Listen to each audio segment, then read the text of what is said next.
My name is Stella Vanderlut.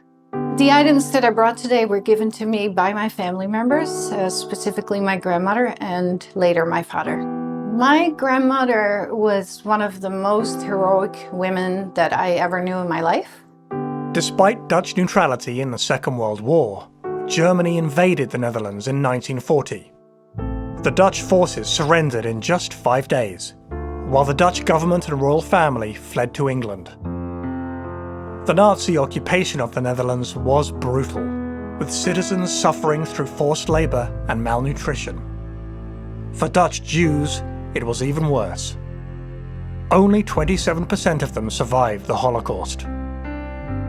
While some Dutch citizens hid Jews from the Germans, others collaborated with the Nazis and were paid a bounty for every Jew they captured.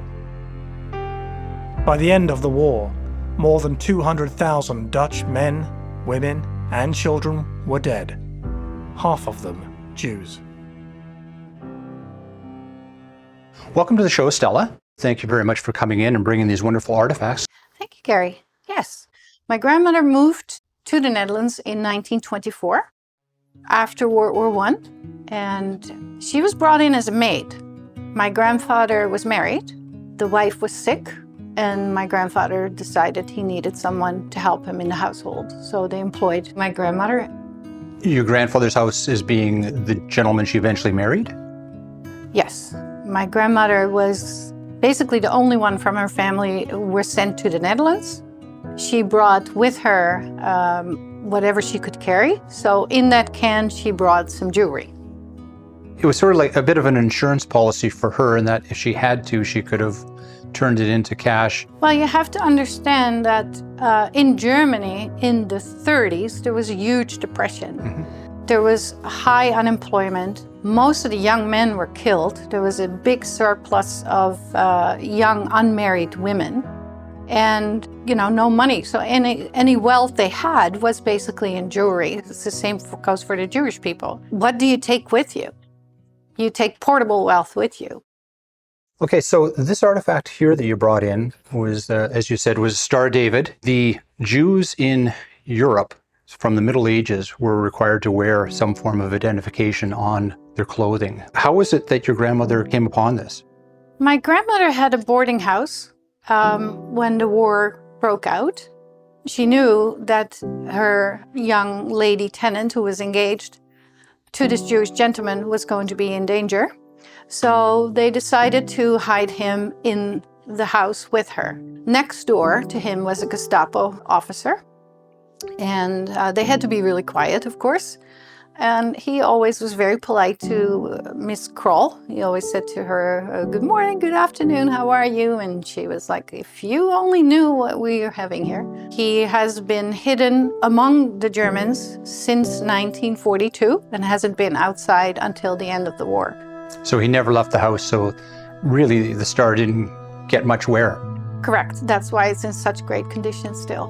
If you were caught harboring a Jew, hiding them in your home or whatever, you would have been arrested, your family would have been arrested, and they would have been executed.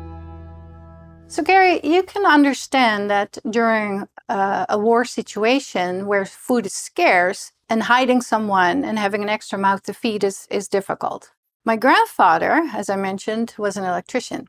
During the war, you had these food stamps, food coupons. So on the sheet of paper that you got were all these numbers, and only one of them was good. So you could have like flour, but you didn't have the number for it. So what he did, he took one of his electrician tools and he cut little pieces out the no good number to make the good number. So at some point the Germans found out, and he got sent to jail because they put one of these flashlights on it, and of course they could hold it up to the light and could see that it was put together. So this final artifact that you brought in is basically a little portable handheld flashlight that doesn't require a battery. By squeezing it, you're pushing the generator and then the light comes on. It's called a knijpkat, which I can translate as much as nipping cat. The word cat is in there because of the eye, looks like a cat eye, which provided some light in the dark years of World War II. And I was wondering if you could tell us what it was like for the people in the built-up areas like Amsterdam. As children, of course, you grow And there were no shoes. So a lot of kids just walked around on bare feet. And of course, it wasn't very hygienic. So you got warts under your feet. So my father went there. He was 10 years old at that time, walked through Amsterdam, through the shoe store, came upon a blockade put up by the Germans, had to wait for 5 minutes. They shot 28 people right there. My father was a witness of that mass execution. And then the blockade was opened and he could go on his way. Went to the shoe store and got his warts removed. Another time he went with my older uncle, who's still alive, because they shot down an Allied plane and it landed on top of the church steeple. So the boys were there and said, wow, look at that. It was an English pilot in this case. He got out, parachuted out, but the plane landed right on the steeple and stayed there. So for them, it was really cool to see that burning plane. Of course, they were boys. He told me, you get used to the sounds. They were bombing, the Allies were bombing every night. You heard the planes, you heard the sirens, you saw dead people in the street. And he basically said to me, you get used to it, which is a horrific idea, that you get used to violence of war. Now I'm getting a little emotional, but that's what happened. They were kids and resilient and therefore got used to it.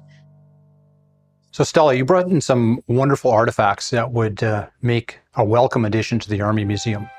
And should you ever decide that you need a new home for them, we would welcome them. I can't imagine that you're prepared to give them up yet. So during Memorial Week, I hope to get more, by the way, get invitations from schools to show these things, to tell the story, to have the children hold things in their hands, to see it firsthand. And yeah, hopefully I can do that for a number of years to come. But I will definitely keep you in mind if I'm done with my lectures at schools. That'd be wonderful. Well, thank you so much for bringing the artifacts in and talking to us today. It has been a very informative session. Thank you for having me. The fact that her grandmother, who was German, did not believe in what was going on in Germany, didn't believe in National Socialism, stood against it, harbored a Jewish person, and was successful in harboring them. And, if she was able to do it, there's probably a few others that did. So, these people were, some were saved, and it was because of normal, average people like Stella's grandmother.